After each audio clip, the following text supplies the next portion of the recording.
Bienvenidos y bienvenidas, soy Orlando Pérez y estaré con ustedes de los próximos minutos aquí en Es Noticia. Bienvenidos. Es noticia Brasil. Durante su participación en la COP27, el presidente electo de Brasil, Luiz Inácio Lula da Silva, anunció el regreso del país a los acuerdos contra el calentamiento global y propone que la cumbre del 2025 se realice en la Amazonía, en su país. Y es noticia El Mundo. Concluye la cumbre del G20 con nuevos compromisos. Esta vez apuntan a combatir la crisis alimentaria. En este evento, además, los países rechazaron la operación militar de Rusia contra Ucrania. En este contexto, se produjo además un ataque bélico de Ucrania contra Polonia. ¿Qué posición toma la OTAN ante este hecho que involucra a uno de sus miembros? Lo analizamos. Es noticia Cuba. Representantes de Cuba y los Estados Unidos sostuvieron una segunda ronda de conversaciones migratorias calificadas por la parte cubana como un paso en la dirección correcta, a pesar de que Estados Unidos podría abordar la raíz del problema de la migración.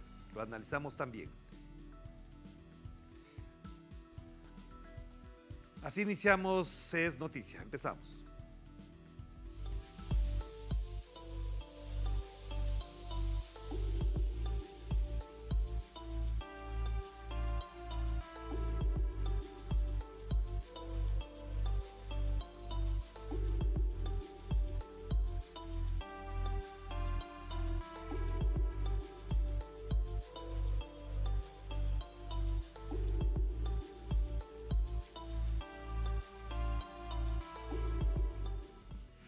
Es noticia Brasil. Este miércoles, durante su participación en la cumbre climática COP27, el presidente electo de ese país, Luiz Inácio Lula da Silva, aseguró que su país regresa a los acuerdos globales para el cambio climático.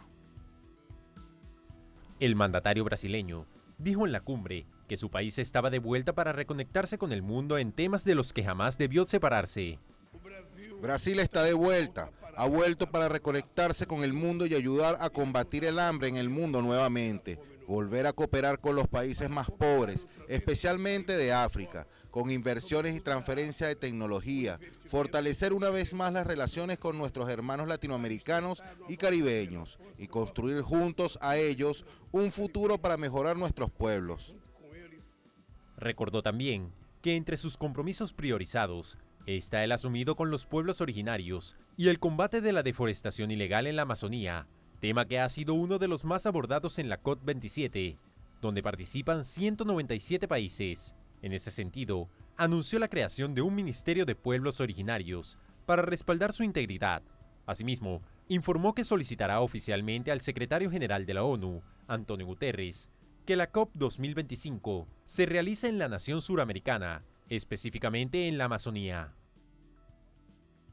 Pueden estar seguros de que hablaremos con el secretario general de la ONU, Antonio Guterres, y pediremos que la COP de 2025 se llevara a cabo en Brasil. Y en Brasil tiene que ser en la Amazonia. Hay 2 estados en la región amazónica que pueden albergar tal evento, el estado de Amazonas y el estado de Pará. Para el mandatario, es indispensable que los acuerdos ya finalizados deben ponerse en marcha con la disposición de los recursos necesarios para los países en desarrollo. La lucha contra el calentamiento global es inseparable de la lucha contra la pobreza y por un mundo menos desigual y más justo. No hay seguridad climática para el mundo sin una Amazonía protegida. No economizaremos esfuerzos para reducir a cero la deforestación y la degradación de nuestras biomas para el 2030. Durante su intervención, recalcó que su regreso a la presidencia era determinante no solo para el futuro de Brasil y la región, sino también de la supervivencia de la Amazonía y, por lo tanto, de nuestro planeta. Y hacemos el análisis con Juan Pablo Olson, sociólogo, ambientalista, integrante de la campaña global Deuda por el Clima. Nos acompaña desde Buenos Aires, Argentina. Juan Pablo, qué gusto tenerlo por acá. ¿Cómo está usted? ¿Qué valoración hace del resultado de la COP27 y al mismo tiempo la presencia de Luiz Inácio Lula da Silva? Bienvenido. Buenas noches, Orlando. Un gran saludo para usted y para toda la audiencia de Telesur. La verdad que las palabras de Lula da Silva son muy necesarias, muy esperadas en la COP, porque demuestra un claro liderazgo y una clara conciencia del momento que estamos viviendo como humanidad, que en general no se ha dado una voz con este nivel de conciencia y compromiso por un mundo que contemple la justicia social y la justicia ambiental y climática, sobre todo para los países más pobres, para los países en desarrollo, los países del sur global. Hay un primer elemento a destacar, que hay varias alertas, sobre todo del secretario general de las Naciones Unidas, Antonio Guterres, que habla de que los compromisos asumidos por los países hasta ahora son una receta hacia el desastre, nos encaminan hacia una catástrofe. La ministra de Relaciones Exteriores de Alemania, Annalena Baerbock, también señaló que la humanidad se dirige hacia un abismo si es que nos encaminamos y no tomamos las medidas necesarias hacia un aumento de la temperatura promedio del planeta de 3 grados con efectos devastadores para la humanidad. El naturalista referente David Attenborough señaló que la inacción de los gobiernos, sobre todo la inacción de los países del norte global ante el grave escenario de cambio climático, nos llevan a un colapso civilizatorio. En este contexto, la voz de Lula representa una voz de un nuevo liderazgo al haber derrotado a Bolsonaro en las elecciones de Brasil, y ya sin haber asumido como presidente todavía formalmente, estuvo presente en la COP con una voz de esperanza ante este escenario que nos muestra un horizonte catastrófico, donde todos los científicos nos están alertando de que si realmente no se toman medidas, el cambio climático va a causar alteraciones significativas de la vida, de la humanidad, de los ecosistemas, de la sociedad, de la economía, y va a hacer inhabitables amplias regiones del planeta. Entonces, en este sentido, Lula está llamando la atención de que para que el planeta hacia el 2100, hacia el 2050 sea habitable, hay que realizar una protección de la Amazonía como el principal pulmón del planeta. En términos relativos, el triunfo de Lula es tal cual se ha afirmado, es una esperanza no solo para Brasil, no solo para América Latina, sino a nivel planetario, como una voz de esperanza para la humanidad, sobre todo para un destino de calidad de vida y de garantía de futuro de los países del sur global, de América Latina, de África y del sudeste asiático, que representan en su conjunto alrededor de entre 3.500 y 4.000 millones de personas que, de no tomarse medidas que reviertan la tendencia catastrófica, van a enfrentar escenarios de catástrofes humanitarias y climáticas sin precedentes. Por eso la importancia de la voz de Lula en la COP27. Juan Pablo, de todas maneras, frente a esto que acabas de mencionar, hay algo que sí me llama la atención, y es que son las voces de América Latina las que tienen más sustento o más sustancia, para llamarlo de otra manera, porque el discurso también de Gustavo Petro fue fundamental, fue esencial y además llamó la atención. Y ahora el de Lula. Entonces, en ese sentido te pregunto, Juan Pablo, ¿hasta dónde América Latina tiene un rol mucho más protagónico en este momento frente a lo que están diciendo y a veces callando también las grandes potencias? Orlando, los liderazgos de América Latina, de esta reconfiguración de nuevos gobiernos progresistas en la región, es clave para América Latina, para el sur global y para el destino de la humanidad en su conjunto. Tanto Lula da Silva, que va a asumir en enero como presidente, como Gustavo Petro, ya asumido como presidente de Colombia en su discurso de asunción como presidente, en su discurso en la ONU, están alertando de que el calentamiento global es el principal problema de la humanidad y que hay un mundo que se enfrenta a un dilema de solidaridad internacional, de cooperación entre las distintas partes para garantizar un mundo con justicia social, y hay un modelo de mundo que es el de los dueños del planeta, de las corporaciones, de la agenda de colonialismo financiero, del Fondo Monetario Internacional, del Banco Mundial, del Club de París, y del Banco Interamericano de Desarrollo, que es someter a los países del sur global a una agenda de endeudamiento, como el caso de la Argentina, donde se le impuso un préstamo, el mayor préstamo en la historia del Fondo Monetario, de 44.000 millones de dólares, que se destinaron en su totalidad a la fuga de capitales.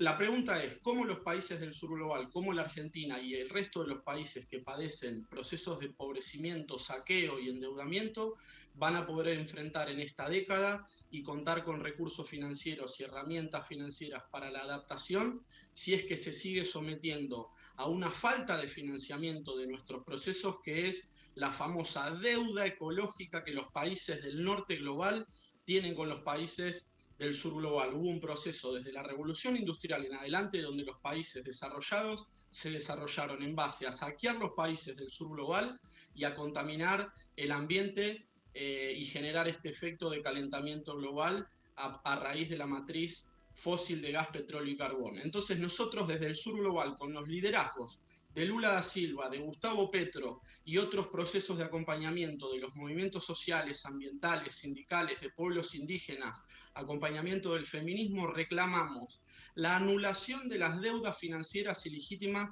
que el Fondo Monetario impone a los países del sur global, que les va a impedir contar con financiamiento para la adaptación climática. Entonces la pregunta es, Orlando, ¿cuánto dinero se necesita para una reconversión de la matriz energética mundial?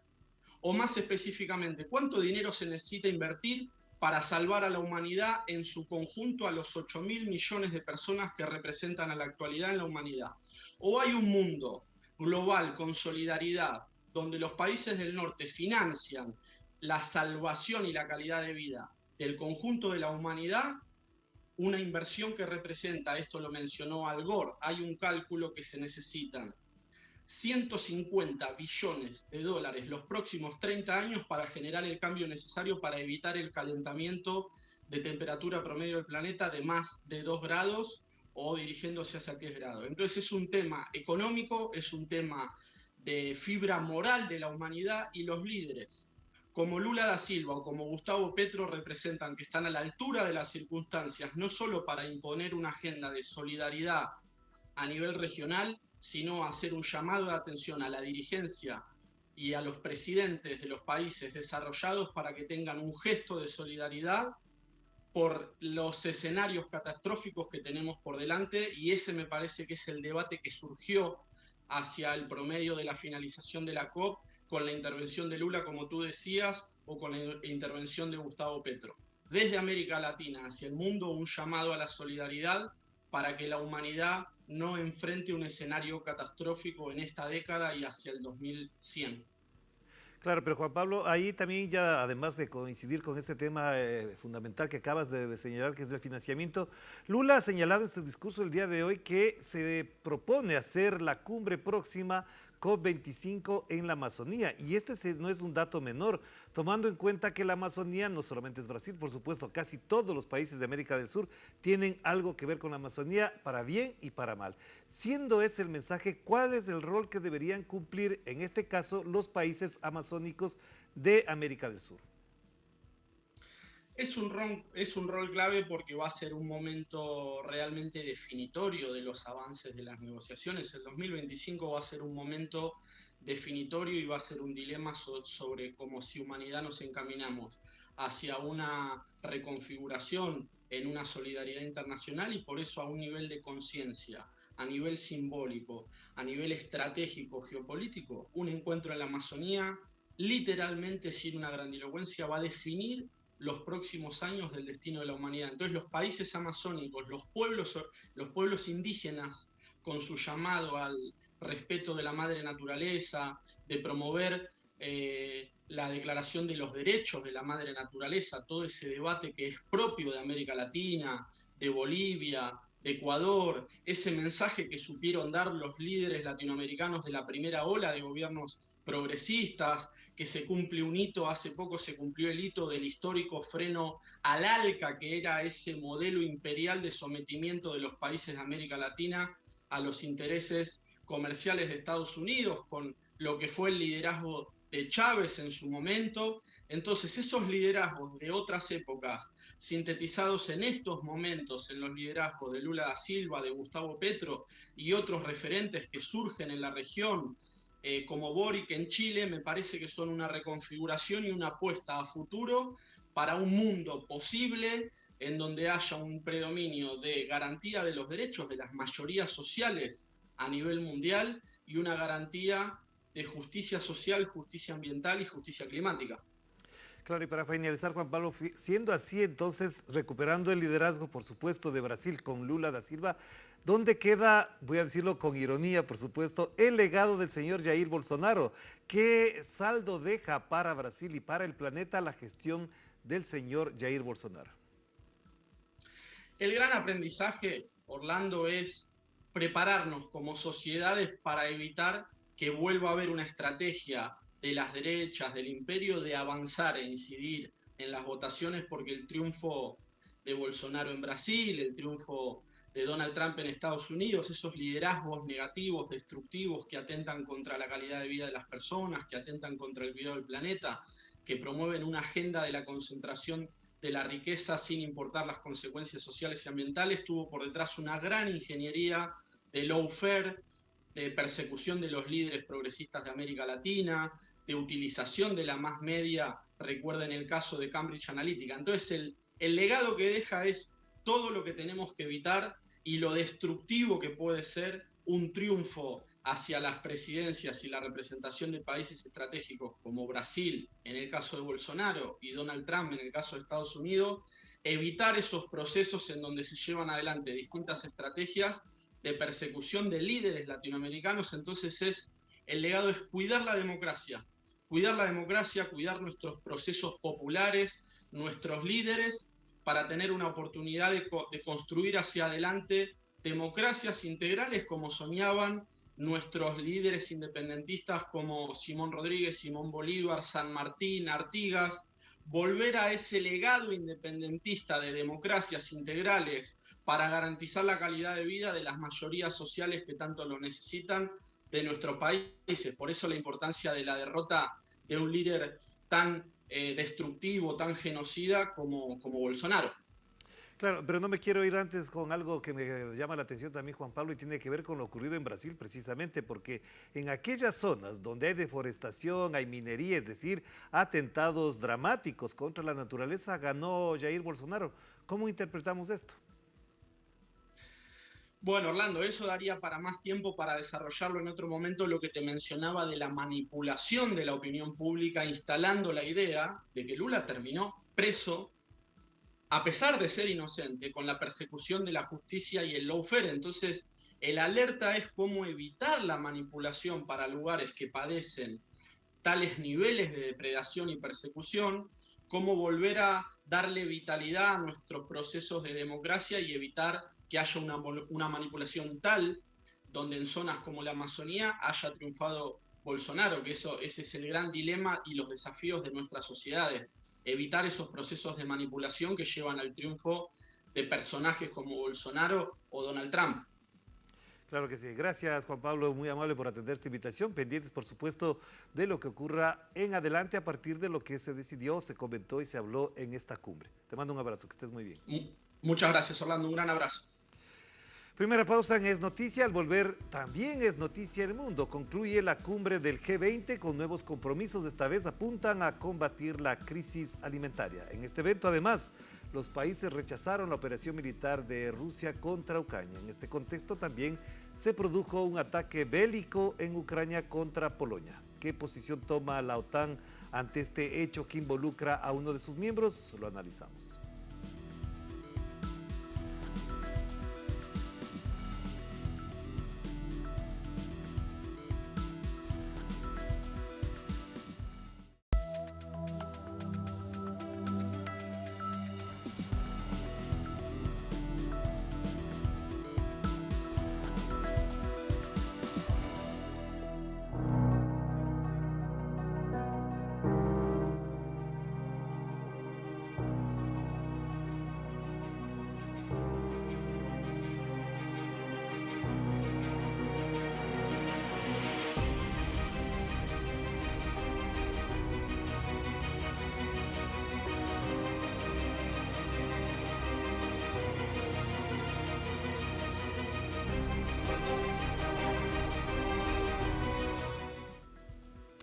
Es noticia el mundo. Este miércoles concluyó en Bali, Indonesia, la cumbre del Grupo de los 20 con el compromiso asumido por los líderes de las potencias para afrontar la crisis alimentaria y se pronuncian sobre el conflicto entre Ucrania y Rusia. En este contexto, además, se produjo el lanzamiento de un misil a Polonia desde Ucrania.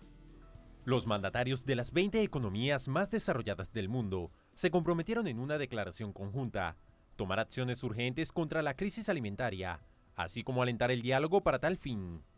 En el texto, se plantea el reto de la transformación hacia una agricultura sostenible y los países más vulnerables serán el foco para salvar vidas, prevenir el hambre y la malnutrición. Naciones Unidas ha alertado que el 2022 está cerca de alcanzar un récord en el número de personas que pasan hambre o desnutrición severa, cifra que aumentó un 22% en lo que va de año, hasta los 345 millones.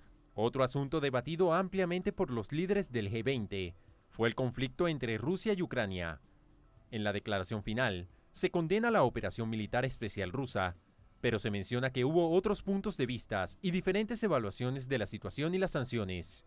En este contexto, se produjo lo que para la OTAN es un posible error del ejército ucraniano, que mató a 2 personas en Polonia este miércoles cerca de la frontera, con el lanzamiento de un misil. Según el secretario general de la Alianza Atlántica, nada indica de que se tratara de un ataque intencionado contra Polonia, y tampoco hay indicios de que Rusia planea atacar el territorio de la OTAN. En todo caso, no considera que Ucrania sea responsable, sino que Rusia tiene la responsabilidad final por haber iniciado la operación militar. El incidente fue, posiblemente, uno de los momentos más tensos de los últimos meses. Polonia, miembro de la OTAN, pudo invocar el artículo 4 para que los países miembros lo defiendan en caso de verse amenazado. Prefirió no hacerlo. Y para analizar el tema hemos invitado a Ernesto Anzieta, analista internacional, que nos acompaña desde Quito, Ecuador. Ernesto, qué gusto tenerte de nuevo por acá. Y de entrada te preguntaría para abordar, ¿te sorprende cómo valoras el hecho de que una cumbre del G20 hable de crisis alimentaria? Buenas noches, Orlando, un gusto verte. Respondiendo a tu pregunta así directamente, no me sorprende. El mundo está enfrentando una situación realmente complicada en lo que se refiere a alimentación. No tanto por el asunto de la disponibilidad de alimentos que existe, más allá de lo que se escuche, sino porque hay otras cosas del sistema agroalimentario mundial que están muy afectadas, entre otras las cadenas de suministros largos, el altísimo, elevado coste este rato de la energía que hace que la agricultura sea cara, las mismas sanciones que se han puesto en contra de Bielorrusia, Rusia, las limitaciones de producción de Ucrania de lo que es fertilizantes, sobre todo los hidrogenados, y bueno, un aumento evidentemente de la demanda por la población. Esta semana nosotros, como tú sabes, a nivel planetario hemos llegado a un nuevo récord de población sin precedentes. Claro, pero es exactamente ese dato que tú acabas de mencionar y efectivamente está dado ya por análisis de orden incluso científico, 8.000 millones de habitantes en este planeta.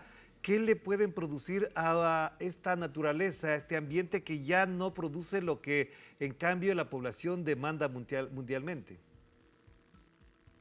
La distribución de la población, los promedios de edad no son equiparables a nivel mundial. Si somos sinceros, uno se da cuenta que hay un envejecimiento de la población muy profunda, de la población nativa europea, por ejemplo. Son países con decenas de millones de habitantes, pero que su población ya está mayor, por decirlo de alguna manera.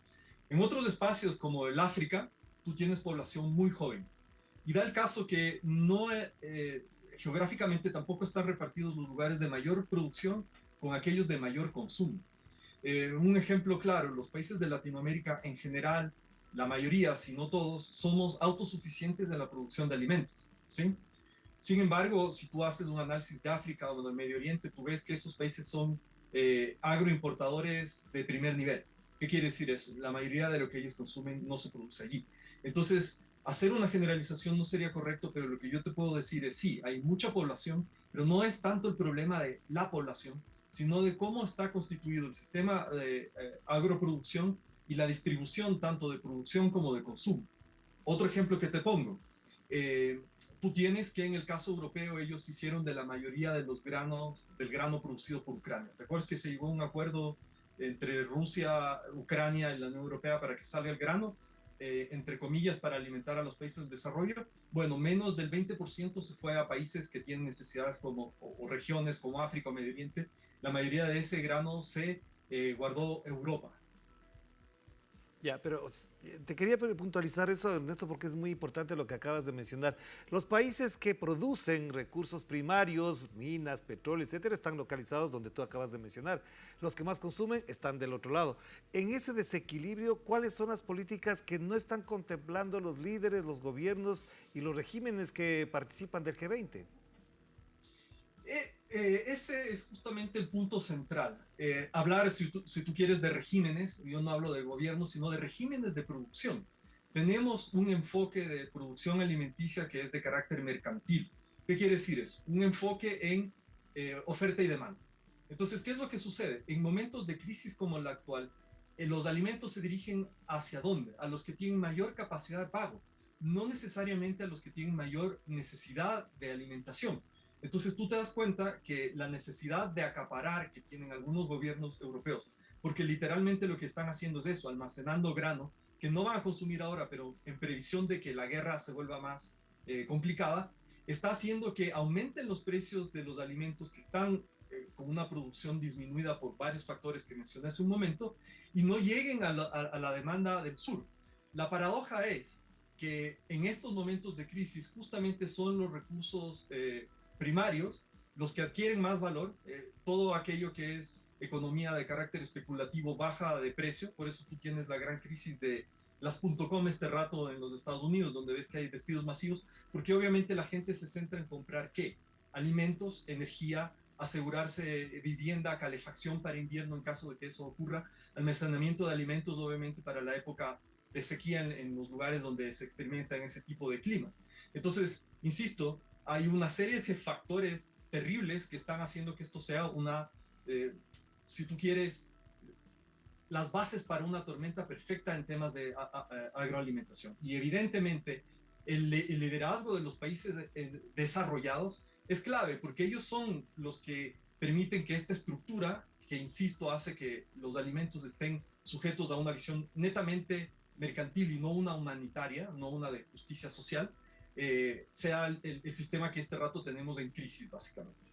Claro, pero Ernesto, paradójicamente a eso hay un elemento que no sé si estás al tanto, pero creo que se hizo popular y noticiosa la declaración de Jeffrey Bezos, que es el gran empresario de Amazon y al mismo tiempo el director de Washington Post, obviamente el dueño del Washington Post.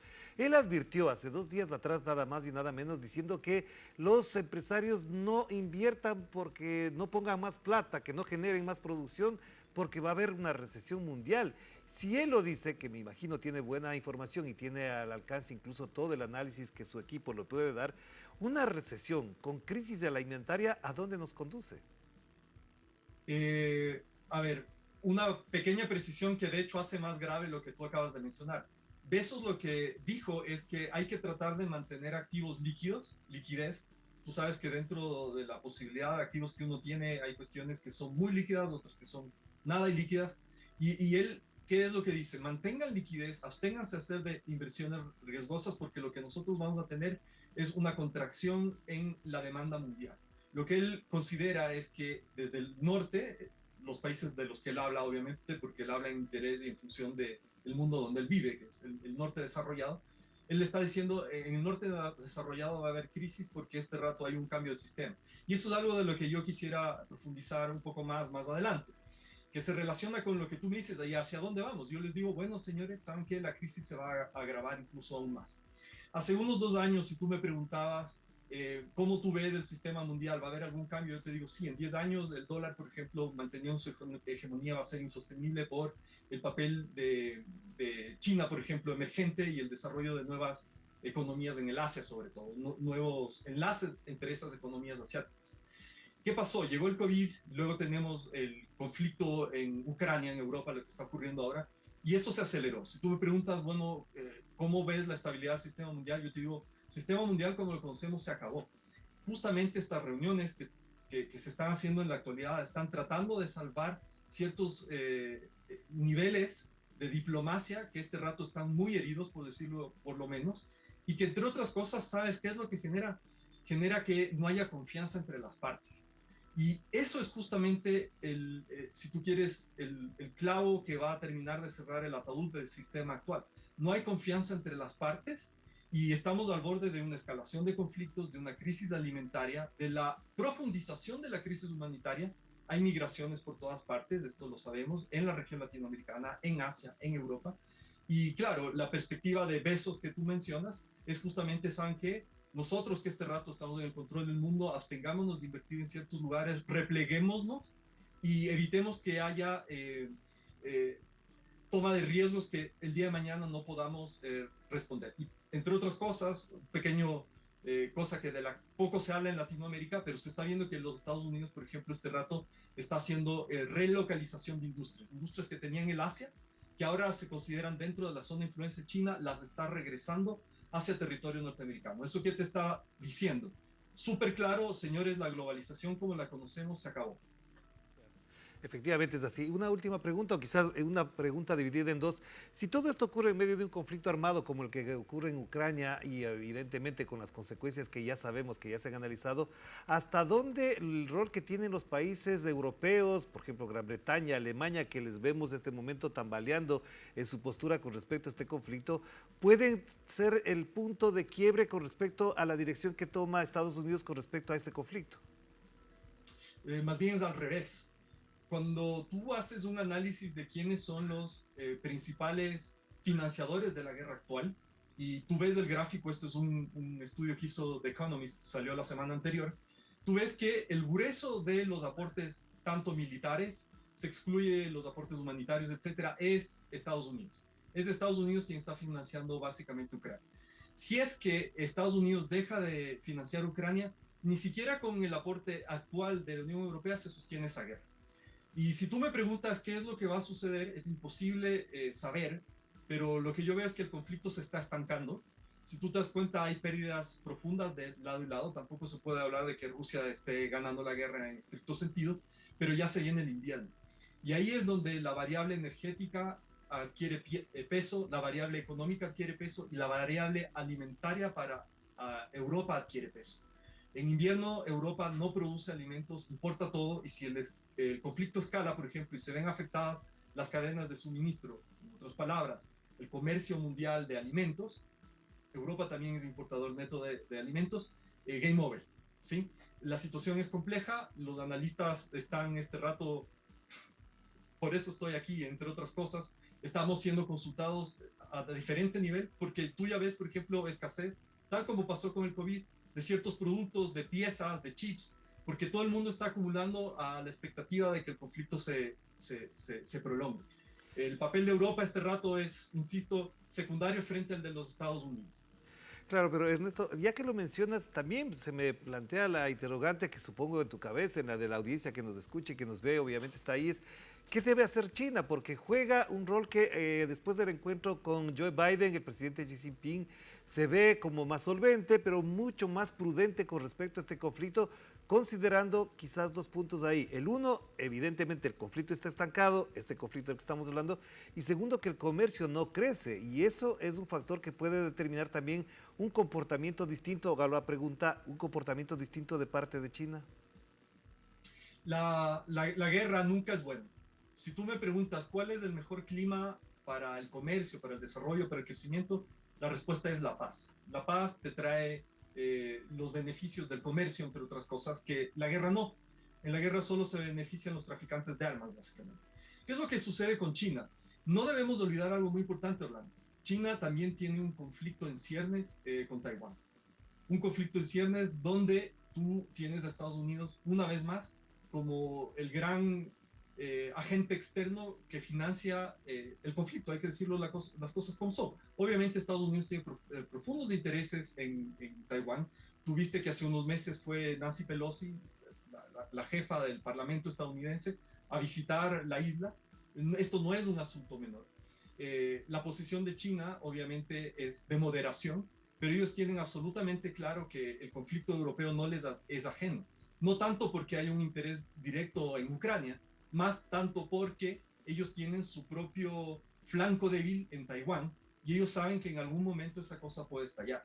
Obviamente el aumento de tensiones que tú tienes recordemos algo, el gobierno de Biden, que se muestra tan progresista, tan positivo, tan negociador, tan diplomático, no ha levantado las sanciones que impuso el gobierno de Trump. ¿Eso qué quiere decir? Que no, estoy hablando sobre la práctica, no en los discursos, no en las fotos de las cumbres. En la práctica no se han bajado tensiones entre los Estados Unidos y China, que tienen una serie de conflictos que van, insisto, desde lo Taiwán, que es un asunto geopolítico, hasta cuestiones netamente económicas, como ciertas disputas sobre propiedad intelectual, a cosas tecnológicas como lo del 5G que tú debes saber.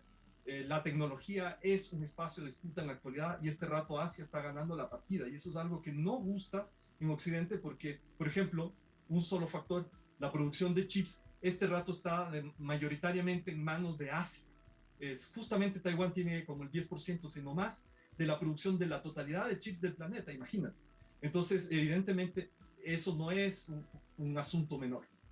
Claro que sí, gracias Ernesto, siempre será un gusto conversar contigo y este es uno de los temas que evidentemente conllevan a otros análisis, me dejas con algunas dudas, pero estamos aquí para seguir pensando y reflexionando de este momento crucial que vive el planeta. Te mando un abrazo, que estés muy bien.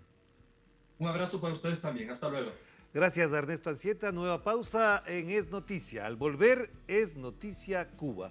Representantes de Cuba y los Estados Unidos sostuvieron una segunda ronda de conversaciones migratorias calificadas por la parte cubana como un paso en la dirección correcta, a pesar de que Estados Unidos podría abordar la raíz del problema de la inmigración desde el principio, es decir, desde el origen mismo. Lo analizamos.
Representantes de Cuba y Estados Unidos sostuvieron este martes en La Habana una segunda ronda de conversaciones migratorias calificadas por la parte cubana como un paso en la dirección correcta, a pesar de que Estados Unidos podría, como ya dijimos, abordar de raíz el problema de la inmigración, es decir, desde el mismo nacimiento de este conflicto que sabemos tiene más responsabilidad, por supuesto, en Estados Unidos.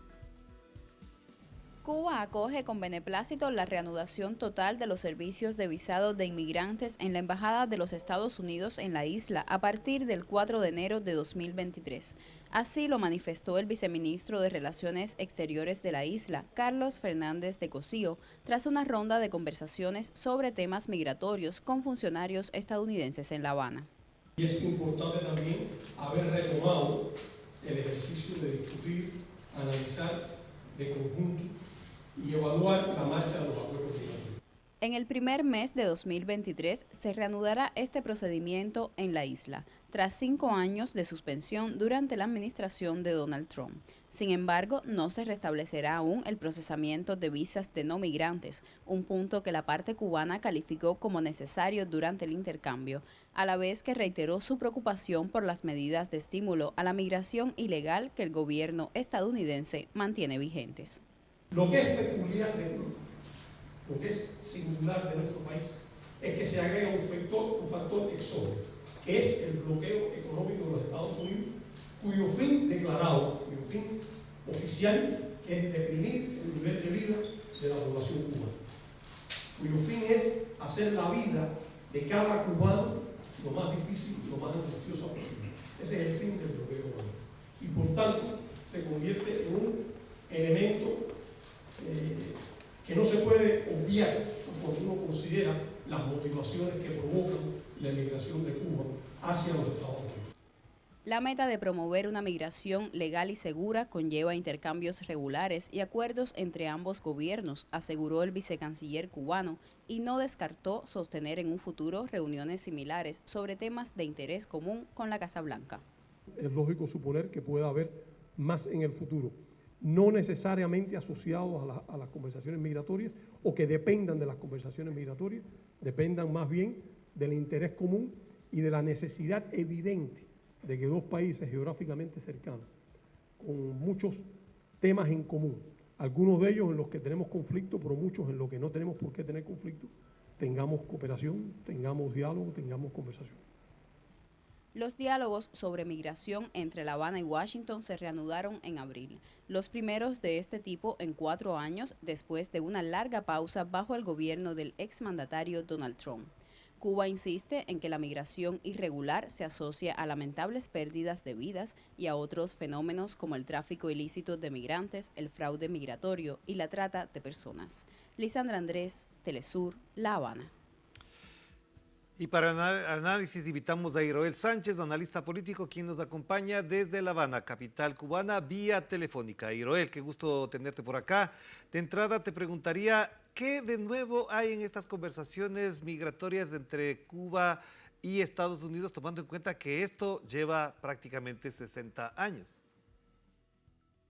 A ver, ahora hay un proceso en que fruto de las propias agresiones en la cual la emigración ha sido teóricamente un arma, el cierre del consulado por Trump, que se mantuvo cerrado, también sus primeros años, hace muy poco, a mayo de este año, absolutamente por Biden, y después empezaron a abrirlo poco a poco.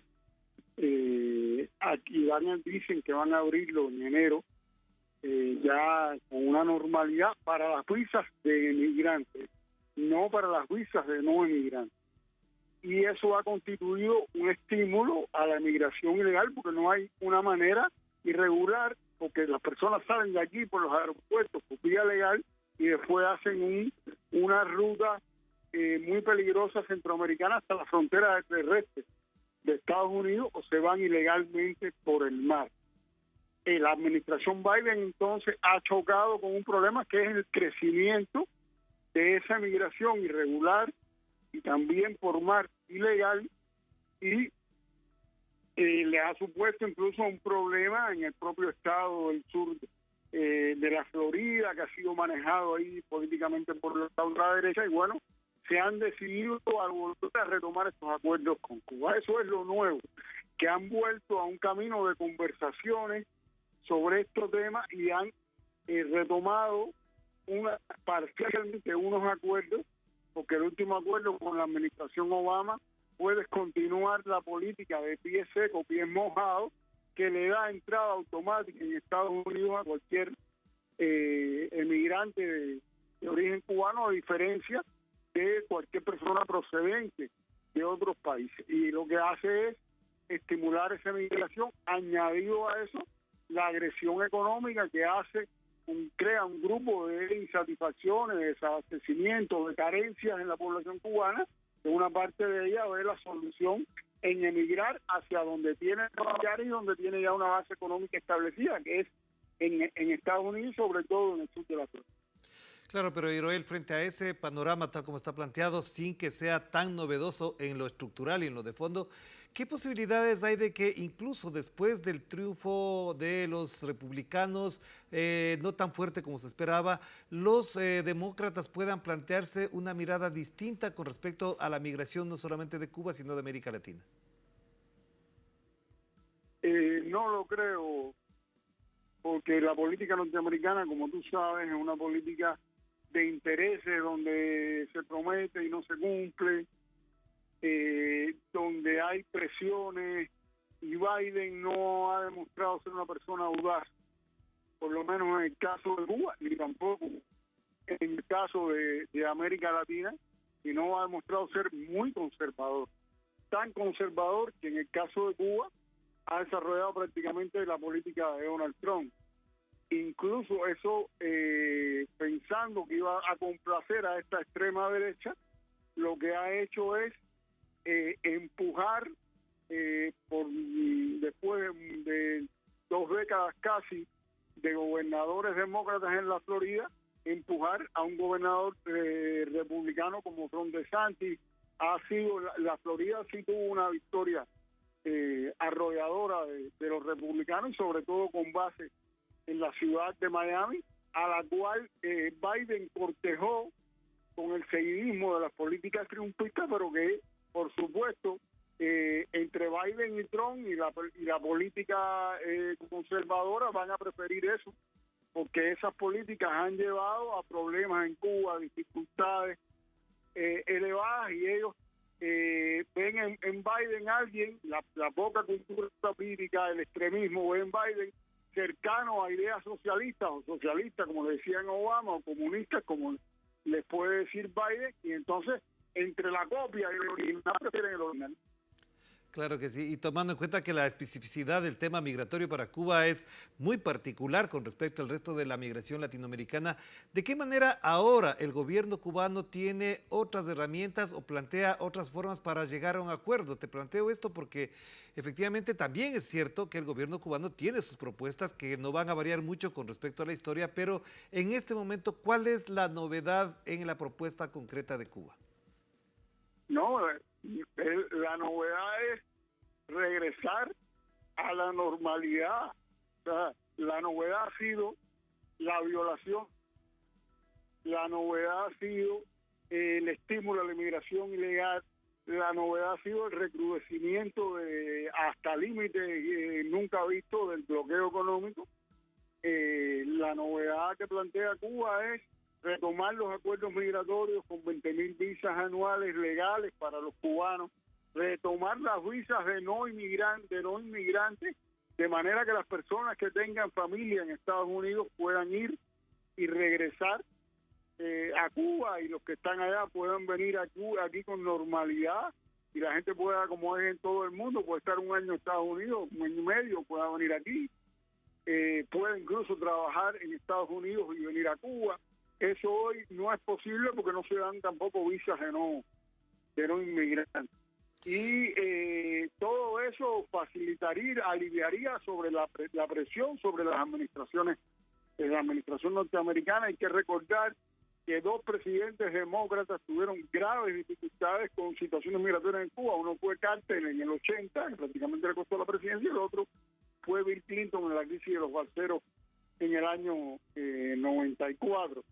Esa es la propuesta de Cuba, y retomar el acuerdo con Obama del año 2017, de enero de 2017, en que se comprometió a no seguir con la recepción automática de cualquier cubano que tocara tierra en Estados Unidos.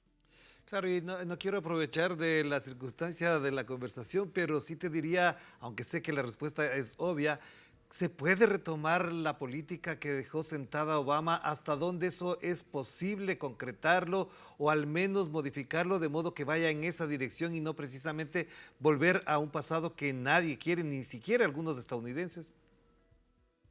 A ver, ahí hay un primer factor que es la presión internacional, en particular en América Latina. Ya se vio en el fracaso de la Cumbre de las Américas en Los Ángeles. Ahora se agrega dos nuevos factores, que es los cambios de gobierno en Colombia y en Brasil, que es una presión adicional, sobre todo Brasil. Nunca había ocurrido que México y Brasil, 2 países de tanto peso político y económico, sean países que tienen una perspectiva crítica sobre la política de Estados Unidos hacia Cuba, y que tengan unas relaciones de colaboración con Cuba, como seguramente va a ser el gobierno de Lula, y ya lo es el gobierno de López Obrador.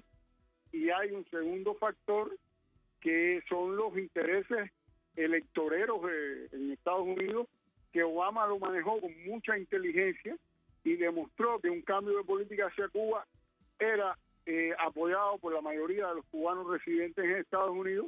Biden ha decidido la administración, los asesores, el secretario de Estado, ha decidido una política distinta y yo creo que se ha visto un costo, una evaluación objetiva de ese voto en la Florida debería conducir a un cambio, pero como te decía, esta administración en estos temas no se ha caracterizado ni por la audacia ni por la innovación como se caracterizó la administración Obama y por tanto por lo menos yo no soy muy optimista con respecto a eso. Claro que sí, además estos dos puntos que mencionas es importante, la lógica que ocurre en América Latina con los nuevos liderazgos y también la postura débil de Joe Biden frente a estos temas. Te mando un abrazo, Roel, cuídate mucho, que estés muy bien. Para ti. Gracias a Iroel Sánchez, analista político, a propósito de lo que ocurre en Cuba, que sabemos que precisamente estas conversaciones tienen que salir por el camino que corresponde al beneficio de ambas naciones y no los intereses de aquellos grupos instalados en la Florida. Hasta aquí llegamos. Volveremos mañana con más análisis, por supuesto, con el enfoque también de la realidad y la noticia en América Latina. Nos despedimos. Nos veremos mañana.